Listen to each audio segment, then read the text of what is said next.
The royal bedchamber was supposed to echo with trumpets and laughter, but on the night of November 6, 1661, the silence was deafening. Courtiers held their breath as the Queen labored for hours, the weight of an empire pressing down on her. When the baby finally arrived, no one clapped. No one smiled.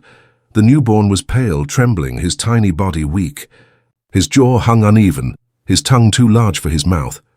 He could barely cry. One midwife gasped. Another crossed herself. And behind the Queen, whispers spread like wildfire. This child is cursed. But this was no ordinary child. He was the last hope of the House of Habsburg, an empire that stretched across continents. His birth was meant to secure a future. Instead, it foreshadowed collapse. For generations, his bloodline had been sealed tight, cousins marrying cousins to protect the throne. But the throne they protected was rotting from within. And Charles, the fragile boy in the golden cradle, would pay the price. Before he could even take his first breath, his fate was written. Not as a savior, but as the king who would end a dynasty. But to understand why this fragile baby's breath could decide the future of a continent, we need to look beyond the cradle, to the empire waiting outside those palace walls. Spain wasn't just another kingdom. In the 17th century, it was a global empire, overflowing with silver from the New World, ruling over lands that stretched from Europe to the Americas and beyond. But behind the shining crown, cracks had already begun to form. The House of Habsburg sat on this mountain of power like gods, believing their blood was sacred. They believed only their blood could keep the empire together. But this obsession with purity came with a price. Generation after generation, the royal family married within itself, cousins to cousins, uncles to nieces, until their family tree was less a tree and more a circle. And then came Queen Mariana of Austria, young, widowed, pressured to deliver a male heir who could hold the empire together. To her, Charles wasn't just a son. He was the key to Spain's survival. Every noble, every courtier, every foreign power fixed their eyes on that fragile baby. If he lived, the empire might endure. If he failed, everything, the colonies, the throne, the centuries-old power of Spain could collapse. The stakes weren't just royal. They were global. And the entire world was about to watch a sickly child inherit an empire he was never built to rule. And yet, before the world could see its king, a fragile child had to survive his first night. History may speak in the language of empires, but in that moment, everything came down to a dimly lit room, a breathless infant, and a terrified queen. The air inside the royal chamber was thick, with candle smoke, sweat, and fear. After hours of agonizing labor, Queen Mariana of Austria finally gave birth. But the moment the child was placed in the midwife's hands, everything changed. Charles did not cry like other newborns. His breaths were shallow, weak, almost forced out of him. The room, which should have erupted in celebration, fell deathly silent. One physician exchanged a glance with another. The silence was heavier than any scream. The midwife saw it first. The baby's jaw was oddly long and heavy, almost disjointed. His tongue was too large for his mouth, making it hard for him to breathe or nurse. His limbs were frail, his body small and twisted for a royal heir. And yet, he was a king in waiting. One priest whispered a prayer.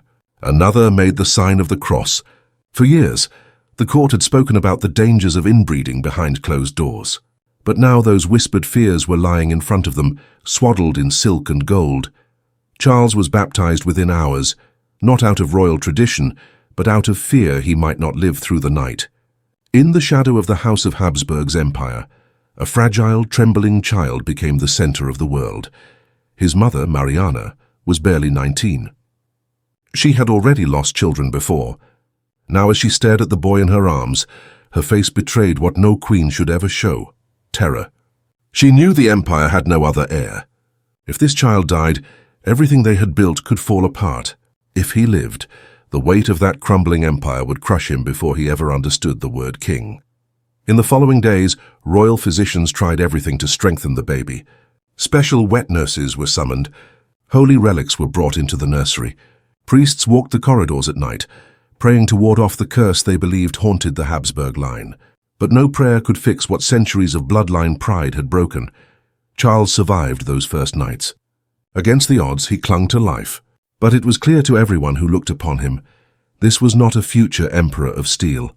This was a fragile child born into a golden cage, a king who, before he could speak or walk, had already become a living symbol of his dynasty's downfall. And as the years passed, the whispers that began in the shadows of the birthing room only grew louder. The fragile baby wrapped in silk would be placed on a throne built for conquerors, a throne far too heavy for him to bear. Charles was crowned King of Spain when he was just 4 years old. But the truth was whispered in palace corridors. Spain had no king. It had a puppet. As the child grew, his frailty became impossible to ignore. His body never fully developed. His legs were too weak to support him. His speech came late and slurred. His jaw, the infamous mark of the House of Habsburg, made eating and speaking a constant struggle. He couldn't read, couldn't ride, and often spent days bedridden, fighting fevers that threatened to end him at any moment. Yet outside those walls, the world still called him Majestad. Portraits showed him as a powerful monarch, draped in velvet and gold. But in reality, behind those painted eyes was a boy who could barely stand. Power rushed in to fill the vacuum his weakness left. Ministers, nobles, priests, and foreign ambassadors all saw the same thing, an empty throne waiting to be controlled. His mother, Mariana of Austria, became the regent.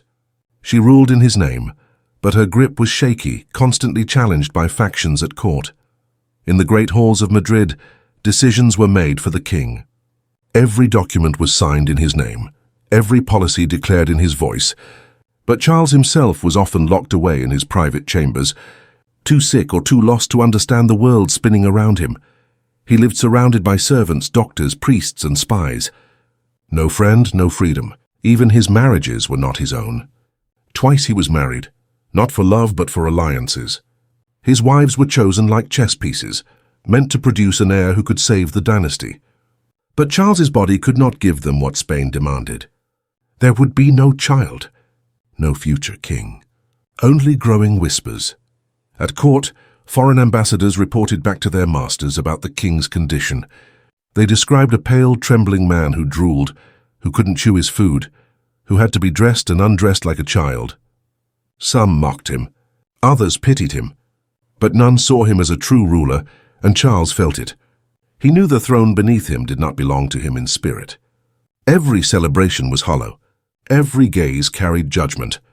Behind the golden mask of monarchy was a lonely, broken man whose greatest sin was being born into the wrong bloodline. As his health worsened, factions grew bolder. Priests blamed witches. Nobles whispered of replacing him. Foreign powers circled like vultures around a dying empire. Charles, trapped in silk and velvet, could do nothing. He was king of the world's richest empire, yet a prisoner of his own body. A monarch without power, a husband without heirs, a man without a voice, and in that silence, Spain's enemies began to listen closely, because they could hear what the king could not say. The empire was collapsing, and its ruler was a ghost. That silence didn't fade with time, it deepened. Year after year, as Charles grew weaker, the whispers became strategies, and the shadows around his throne turned into open vultures' circles. His body was failing, and so was the empire. And by the final years of his life, Charles II of Spain was a king in name only. The once mighty Spanish Empire, which had stretched across continents, now resembled its ruler, fragile, exhausted, and barely holding on. Charles was only in his 30s, but his body was that of a dying old man. He could no longer walk without help. His face was twisted by the Habsburg jaw, his speech slurred, his mind clouded by illness and despair. Doctors paraded through the palace like clockwork, prescribing elixirs, bleeding, even exorcisms. They whispered behind closed doors that the king's body was failing. But the truth was harsher. His bloodline was dying. Spain's nobles and foreign ambassadors were already preparing for a world without him. He had no heir. His 2 marriages, carefully orchestrated to preserve the dynasty, had left the royal bed empty of children. Every passing year tightened the noose around the Habsburg crown. Meanwhile, the court had become a battlefield. Nobles divided into factions, priests blamed witches, and foreign powers sent spies cloaked as advisors. The future of Europe itself rested on the fading pulse of one man.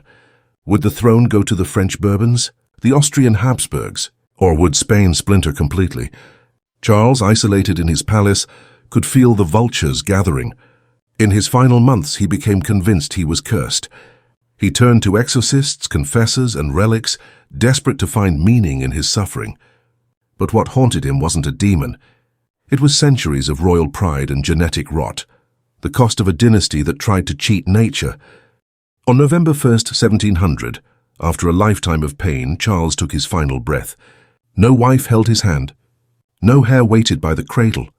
Only courtiers, whispering in the shadows about who would claim the empire he could never control. His death was not just the end of a man. It was the end of the Spanish Habsburgs, a royal line that had ruled for nearly 2 centuries. Within months, Europe was plunged into the War of the Spanish Succession, a brutal struggle that would redraw the map of the continent. But history rarely remembers his pain. It remembers only the legacy of collapse. The last Habsburg king of Spain, mocked, pitied, feared, became a symbol of everything that went wrong when bloodlines were worshipped like gods. In death, Charles finally escaped the weight of the crown that had crushed him since birth.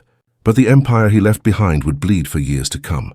The bells tolled across Spain, not in triumph, but in quiet resignation. A dynasty that once ruled oceans now ended with a whisper.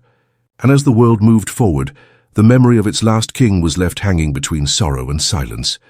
He never conquered new lands, never led armies, never inspired poets or generals, and yet his life shaped the fate of an empire. Not through power, but through fragility. He was not the roaring lion of Spain. He was the echo after the roar. His story is not just a tale of sickness. It is the story of a crown that valued blood more than strength. A dynasty that built its walls so high it trapped itself inside. A kingdom that worshipped purity and paid for it with its future. Behind the portraits, behind the golden robes, Charles was a lonely man, a king who was never truly allowed to live as himself. A child born to be a symbol, a ruler trapped in a body and a destiny he never chose. In the end, the empire that once stretched across oceans fell not to invaders or rebellion, but to its own arrogance, and yet history remembers him, not as a monster, not as a villain, but as a tragic mirror. A reminder that power built on pride eventually turns to dust. In Charles's frail heartbeat, an empire ended. In his silence, Europe shifted. Crowns may be forged in gold, but they are just as fragile as the heads that wear them.